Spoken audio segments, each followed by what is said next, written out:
Okay, welcome back, everybody. So today's going to be a relaxed coding session where we just follow our noses in Julia as we explore some of the concepts that we've been talking about the last couple of weeks via witness sets. So let me share my screen here. Cool. All right, so I've already loaded Julia and ran some stuff, so I might as well just keep it up here. Okay. So the chapter is about witness sets. So let's look at the documentation for witness sets. So there's a function called witness set. It gobbles up a system called f, and it computes a witness set for f in some given dimension or codimension. You can give it either. How does it do it? It samples a random affine linear subspace and then constructs the system of f along with that linear subspace and calls solve with the provided options. Okay. I'm also allowed to input the linear space if I want the witness set of a variety with respect to my favorite linear space. So yeah, so there we go. So here's an example. Okay.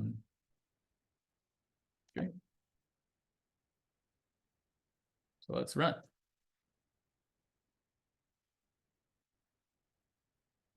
We'll do my favorite sphere here. I don't think I have to enter the variables.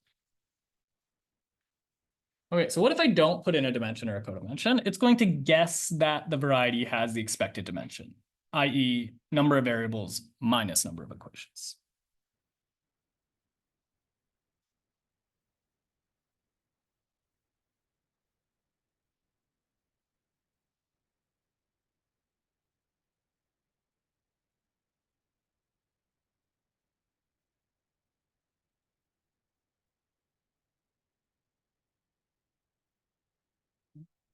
Hopefully everybody put their patience caps on for compiling. Yay. Okay, so we have our witness set. It says it's a witness set for dimension 1 of degree 2. So what exactly is the name of the type? Oh, it's a capital witness capital set. So I can ask for like, what can I do with one of these things? Oh, I could show it. I could ask for the degree of the witness set, meaning the degree of the variety it's a witness set for.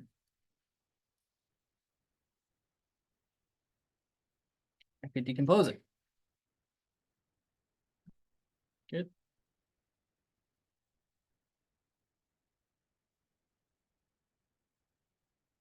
Well, maybe I can't. All right. Wait, move on. We can ask for the dimension. Ask for linear subspace. So there we go. So let's call that L. Because that looks like a new data type here, linear subspace. It tells us that's giving us the extrinsic description. The matrix A is this, and the vector B is that.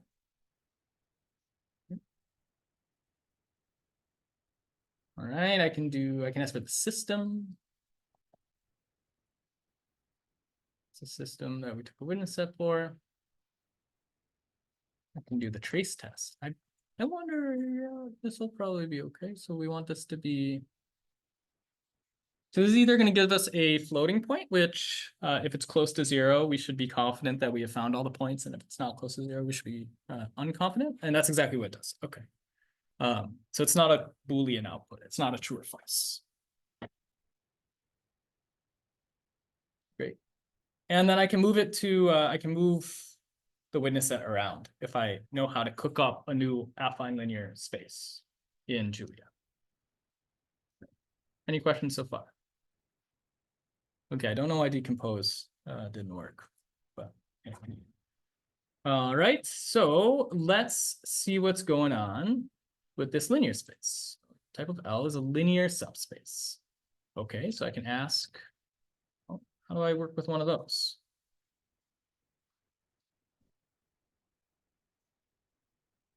Well, I can cook one up by just providing a matrix and a vector. Looks like the default is that it gives me a linear subspace in the extrinsic description. A linear subspace holds always its extrinsic description, as well as its intrinsic description. It can be evaluated with either intrinsic or extrinsic coordinates. And you can change coordinates from extrinsic to intrinsic coordinates at will. Fantastic. Okay. So great. So that's linear space. And now I want to do a new linear space. So let's remind ourselves, okay, linear subspace. And I gotta throw in an A and a B.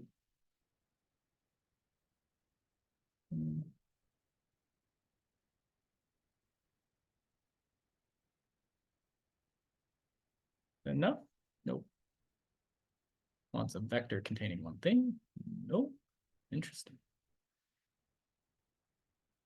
Okay.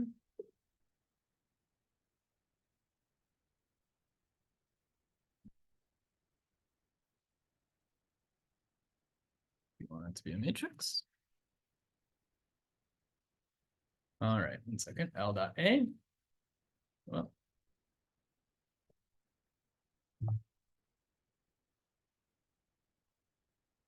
you're a matrix of complex float 64s. That's what it wants.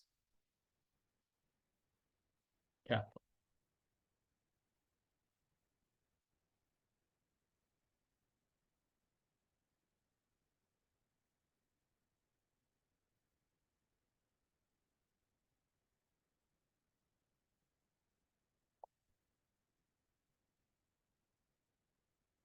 Oh, okay, sorry. There's an easy way to do this. 2x1 matrix. And there should be a 1x1 matrix. 1x2, sorry. Wow, this is embarrassing. Okay, come on. There we go. All right. I want a matrix of the appropriate size and a vector of the appropriate size. Not a matrix and a matrix. And if that matrix happens to be a 1 by something, not a vector and a vector. So yeah, you got to be a little bit type careful here, I suppose. But great, we have a new linear space. And yeah, so you got to see how you deal with errors like this on the fly. So now we have our witness set. Great. Oh, and we should also be able to pull the points in the witness set. Yeah, so this is the result of the witness set. So this has got the solutions in it. So maybe I can even do solutions of W. Yeah. Good. Okay, so I can pull the witness points. Yeah. I think you can decompose the vector that is the witness points. Oh, nice. No, it looks like decompose W should play fine. Oh, I see that this is a vector of witness point. Oh, maybe. Okay, yeah, let's give that a shot.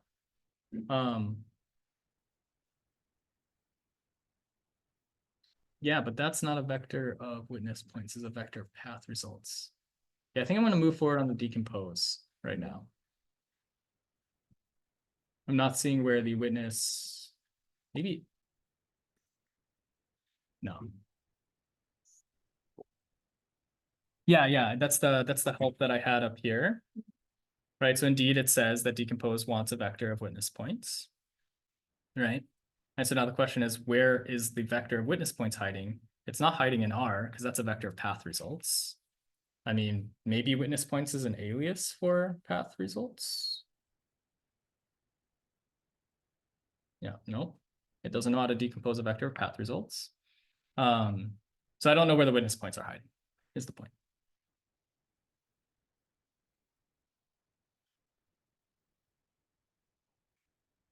Okay. All right, no worries. What were we doing though? Right, so we had a witness set corresponding to this affine linear space, and we have a new affine linear space. And so I can ask for a witness set W with respect to the new affine linear space, and this will move it around. So this is how you move from linear space to linear space in Julia for witness sets. And then of course, give this a name like new witness set.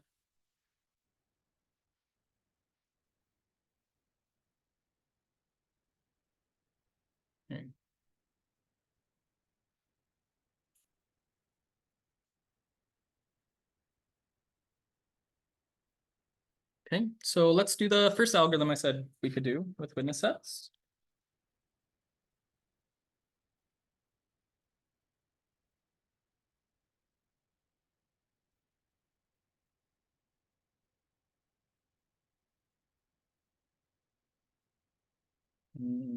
Let's ask that the input is a witness set already.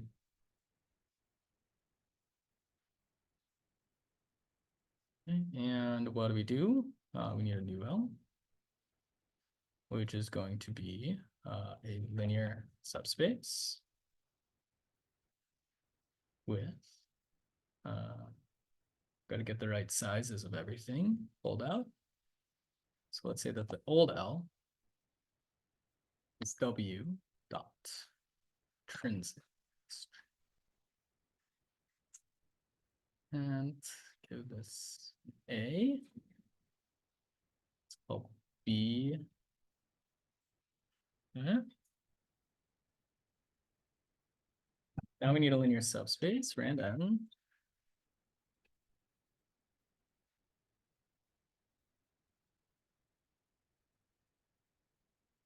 In the correct sizes, and then random stuff 64 like B. Okay, so coding on the fly here.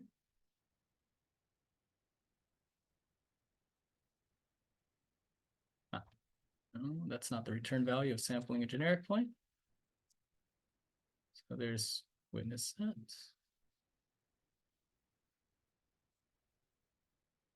Let's just return the first witness point.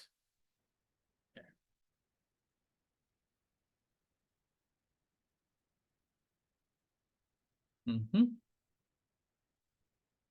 Beta L.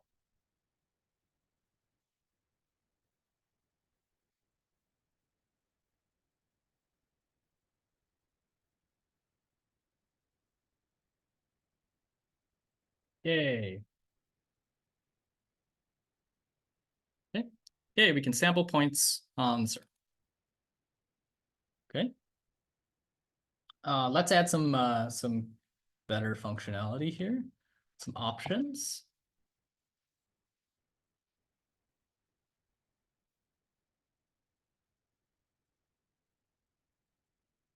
Let's try to sample like via real slices or real points. Okay. So if real slice.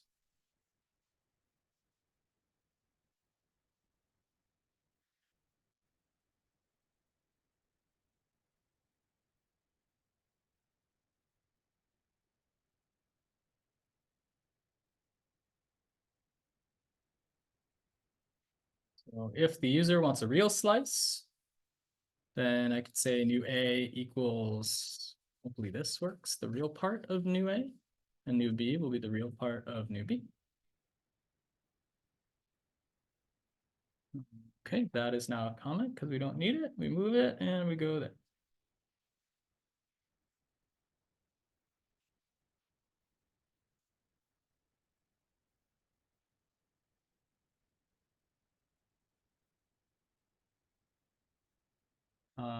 Interesting.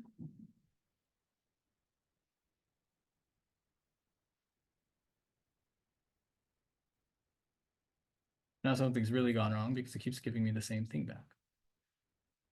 I did not tell it what new L is. So it's using the global variable new L.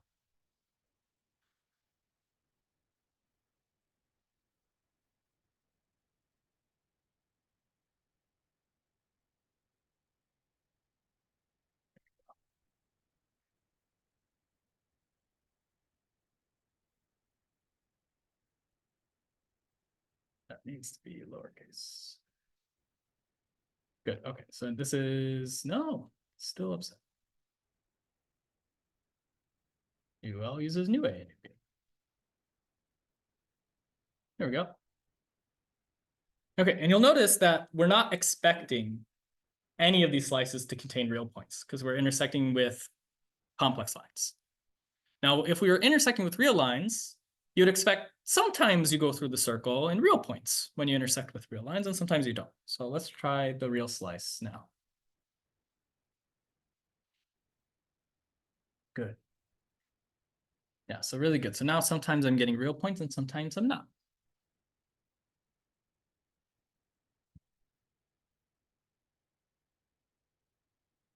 So what if I wanted real points?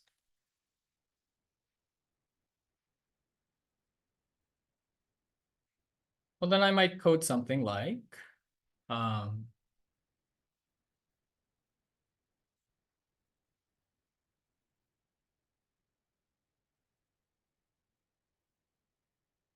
think I can call real solutions on a witness set. Let's see.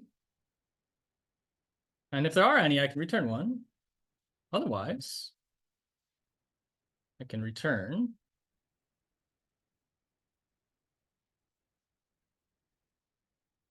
just repeating the algorithm again.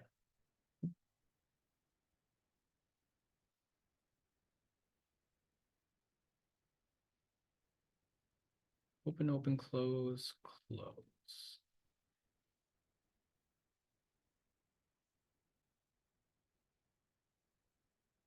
And this needs an end.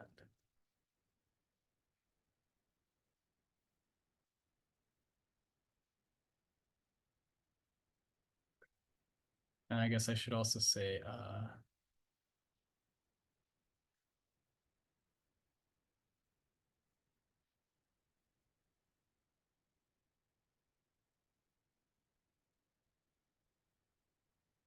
okay, so if we don't care about real points, just give me a solution. Otherwise, continue on and give me that.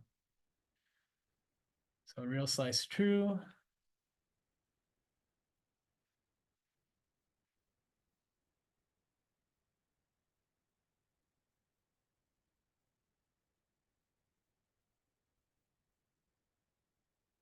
Yeah, and it doesn't know how to take real solutions of a witness set, unfortunately.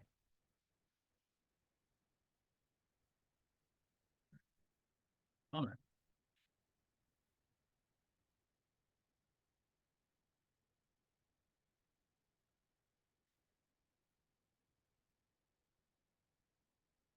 But it can do it on the path results.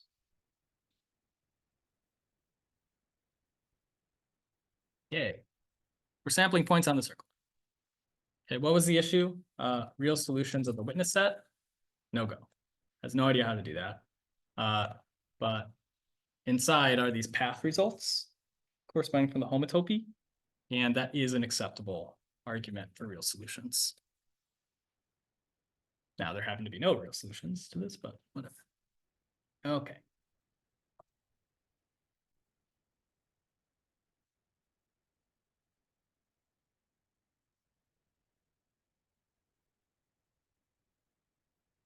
Okay, so let's sample a bunch. Let's do a scatter plot.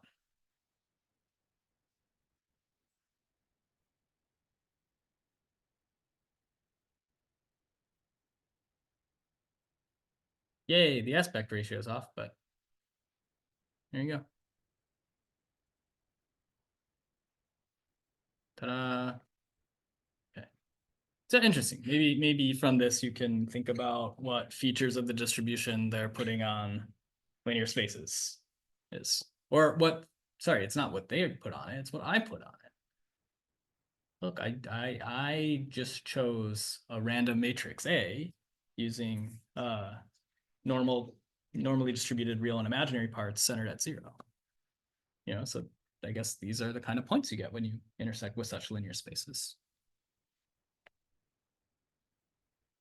Do it again. Do it again. Ta-da. Yeah. Okay. Great, so this is a way to kind of naively sample from a variety. There are no guarantees about the density of the sample you get. But there are people who do work on ways to sample provably dense subsets on real parts of varieties.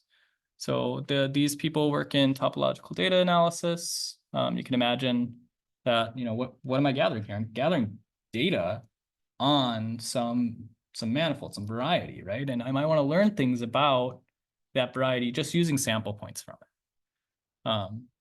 So now we're doing data science, right? Now maybe I want to know how many connected components there are. What's the homology of this space, etc. So, okay. Great. And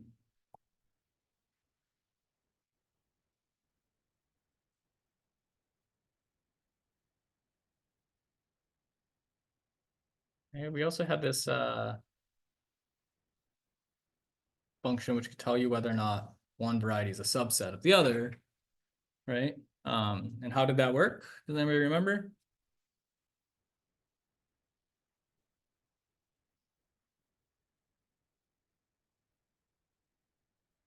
So we use the sampling in this algorithm. So first sample a generic point on this one.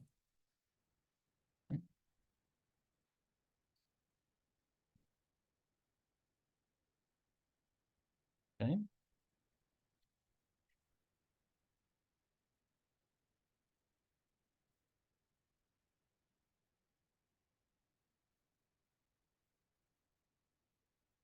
And now I need to find a linear space of the appropriate dimension, i.e. the dimension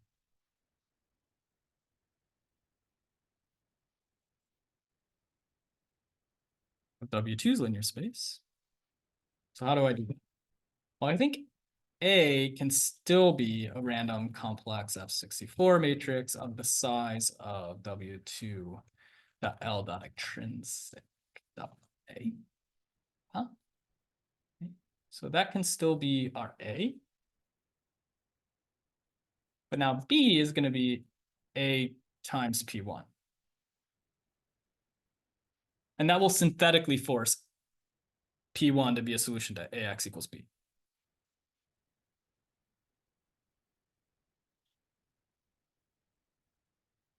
Now we move the witness set on the second one to the linear subspace AB.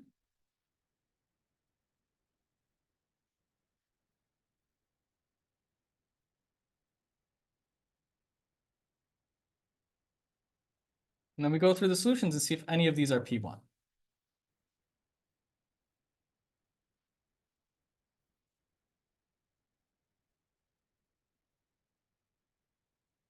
And if any of them are P1, we return true. Yeah, it's a subset. Otherwise, the only way this code breaks out of this loop is if that fails for all the S's. We can return false. Okay, so let's try this. Well, there's our F. And our W1 will, or W2 will be our W. So that's the witness set for this. No, let's do something else. Let's do a sphere. So X1 equals system. This one. Okay. Awesome. And now X2 will be, which is, save some writing here. An intersection of that, maybe. Okay. W1 will be a witness set for X1.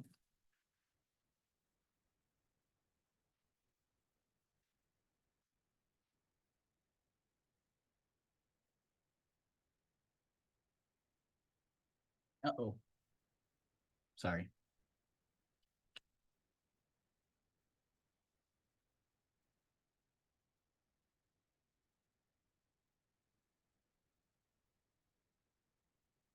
W2.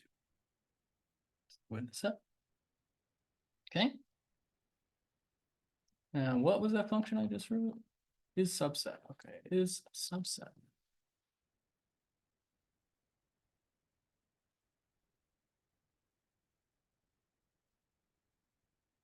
This should return false since the sphere is not a subset of this sextic curve on the sphere. However, this should return true. Okay. So now I have a way to check whether or not irreducible varieties are subsets of one another. Okay. I leave it to you to think about what goes wrong if x1 and x2 are both, unions of many components. What is this false or true return value actually telling us? Okay, so now we got subset.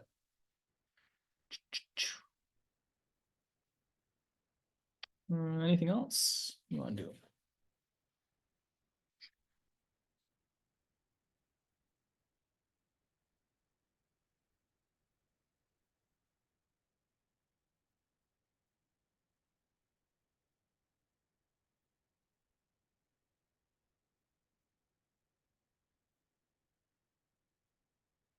Yeah.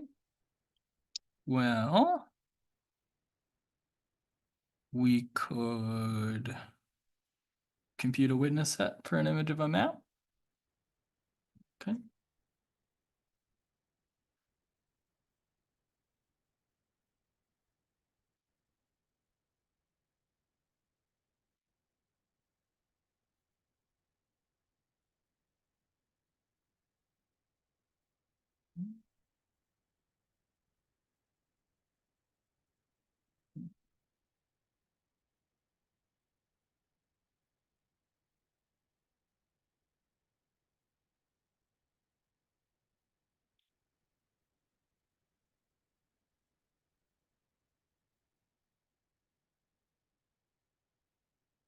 Let's do a witness set for a graph first.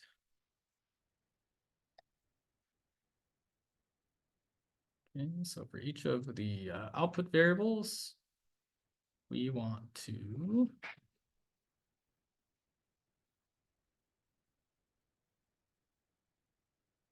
this map is just phi.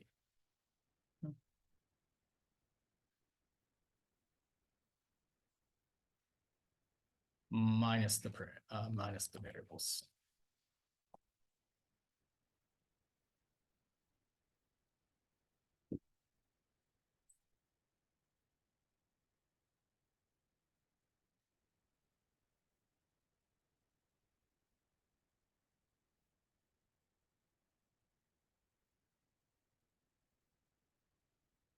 Okay, so how about the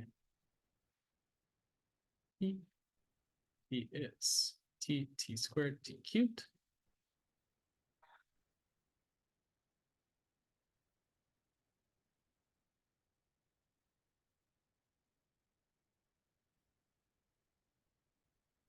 Okay, so we'll get a witness set for the graph of the twisted cubic.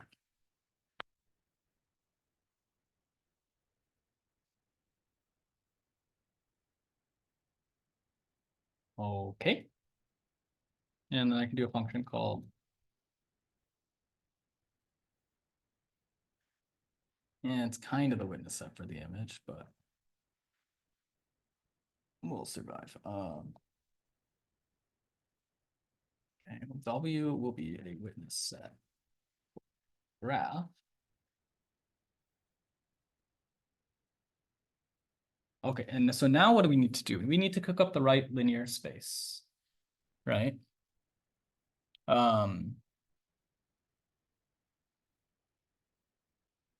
one second, let's hold tight. So one thing we have to know what the variable order ends up being here, but we can just force it.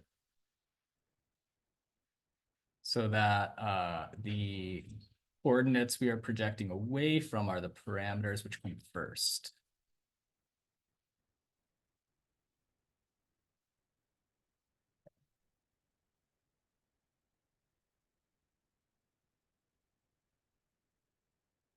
Let's see if we can still get that. Great, good. Right. So that's the system W. So that's our equations for the graph here. And T comes first. Right? So what is our matrix A going to look like if it doesn't involve T? It's going to be a matrix whose first column are zeros, right?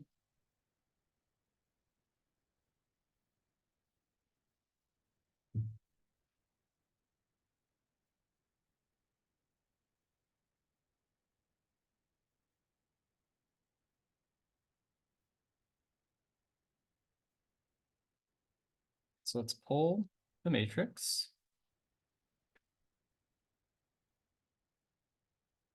Now for the length of parameters, we're going to set every column of A, the first I columns for A equal to 0.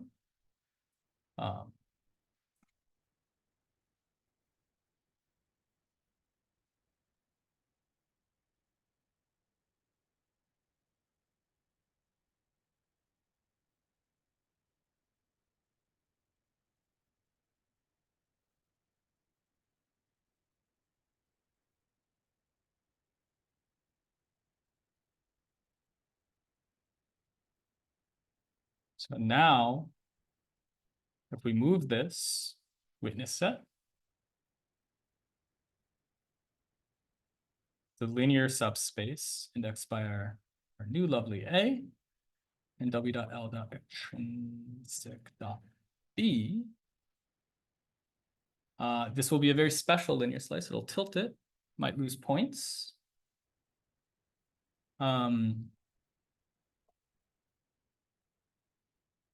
There it is. So let's try that.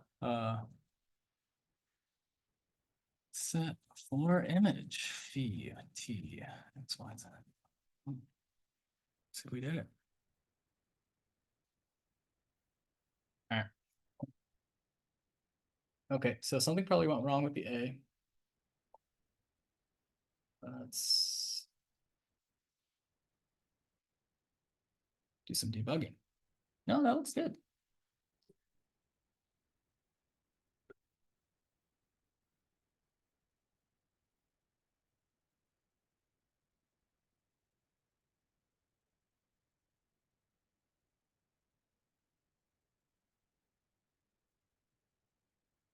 Hmm.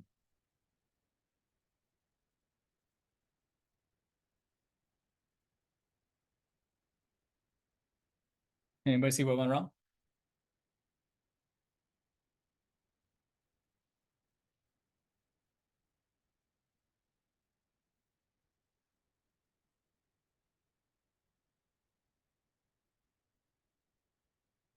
Let's walk through it.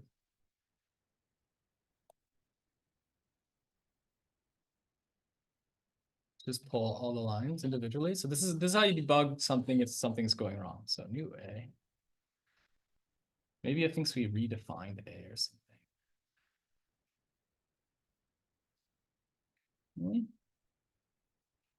New A looks like that.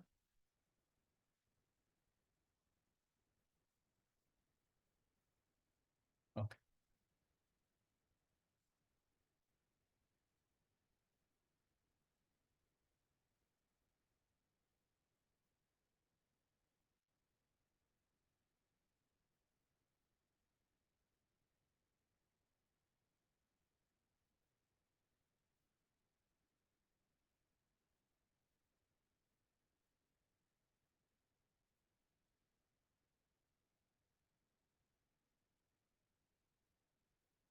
Okay.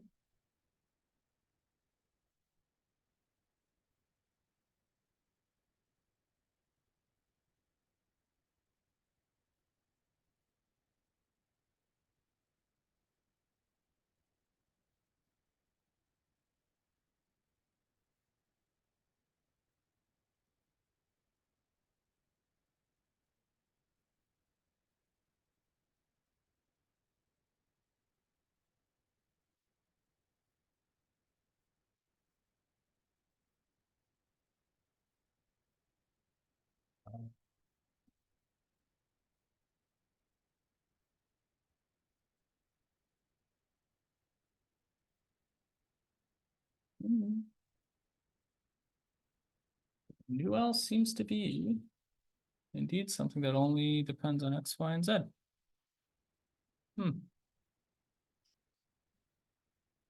I'm pretty baffled. Anybody got any ideas?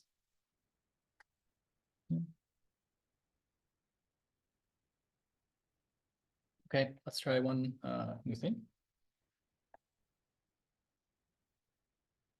Let's make it very, very small. Let's see what's, this is gonna give us an idea of what's going on in the limit and maybe why.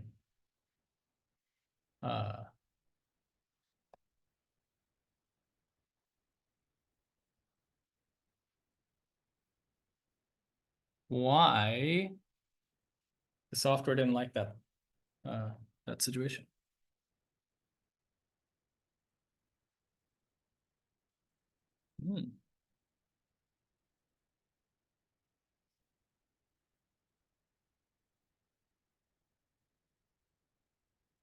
Okay, maybe it's not, because this is going to 0. What if I just gave it some?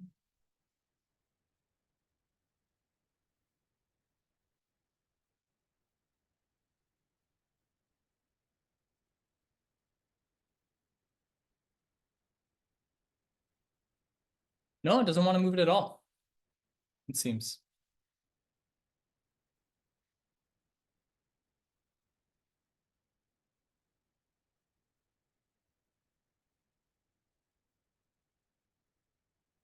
How strange.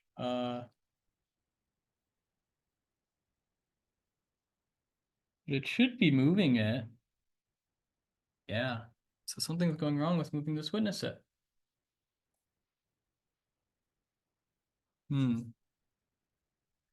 Oh, the stack overflows because it's having a hard time finding real points, probably.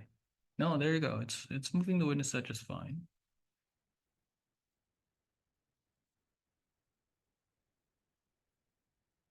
No, it's not. Okay, so it's using some global variable in the function sample generic points that that I missed because it keeps returning the same thing, right?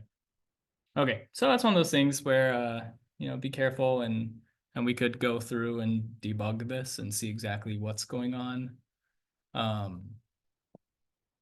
Maybe just one thing we can do is we can print this, you know.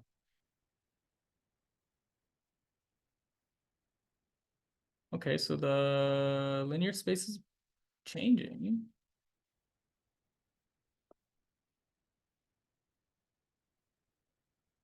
Ah.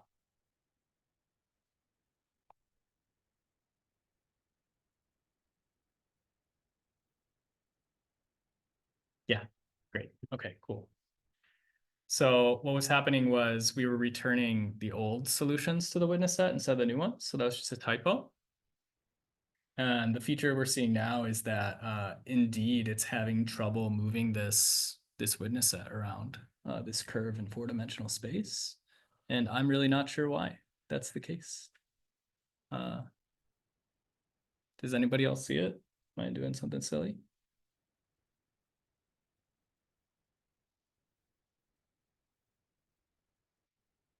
Mm-hmm.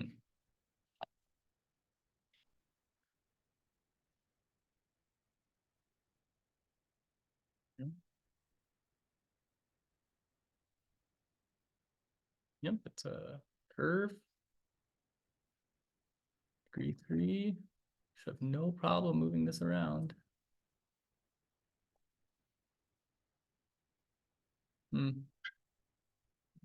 Not sure.